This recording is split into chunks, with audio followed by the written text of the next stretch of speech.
एक बार की बात है जब गौतम बुद्ध जी मगध राज्य के एक गांव में ठहरे हुए थे। गांव से थोड़ा बाहर एक मोची अपने परिवार के साथ रहता था। उस मोची के घर के पास एक तालाब था। एक दिन रोज की तरह सुबह मोची तालाब किनारे पानी लेने गया। वहां उसने तालाब में एक बहुत ही अद्भुत पुष्प देखा। वह पुष्प देखने में बहुत ही सुंदर था और चमत्कारिक भी प्रतीत हो रहा था। मोची ने तुरंत ही अपनी पत्नी को बुलाया और वह पुष्प उसे दिखाया। मोची की पत्नी आध्यात्मिक और धर्म में आस्था रखने वाली थी। वह पुष्प को देखते ही समझ गई कि जरूर कल यहाँ से गौतम बुद्ध जी गुजरे होंगे, उन्हीं के प्रताप से यह पुष्प खिला है। पुष्प को चमत्कारिक मानकर मोची ने एक योजना बनाई। उसने अपनी योजना के बारे में पत्नी को बताया कि वह इस पुष्प को राजा को देगा और उनसे खूब सारी स्वर्ण मुद्राएं लेगा। उसकी पत्नी ने भी सोचा कि यह पुष्प उनके किसी काम का नहीं है, इसे राजा को ही दे दो, कम से कम कुछ कमाई तो होगी। पत्नी की सहमति के बाद मोची राजमहल की ओर निकल गया। राजमहल के रास्ते में उसे एक व्यापारी मिलता है। मोची के हाथ में पुष्प देखकर वह रुक जाता है। वह मोची से पूछता है कि भाई, ये पुष्प लेकर कहाँ जा रहे हो?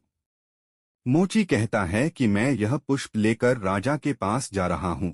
इसे राजा को भेंट करके मैं राजा से मुँह मांगा इनाम लूंगा। व्यापारी ने मोची को प्रस्ताव दिया कि तुम ये पुष्प मुझे दे दो, बदले में मैं तुम्हें 100 स्वर्ण मुद्राएं दूंगा। मोची सोच में पड़ गया। उसने सोचा कि जब व्यापारी इस पुष्प के लिए 100 स्वर्ण मुद्राएं दे रहा है तो राजा तो और ज्यादा देगा। यही सोचते हुए उसने व्यापारी को पुष्प देने से मना कर दिया।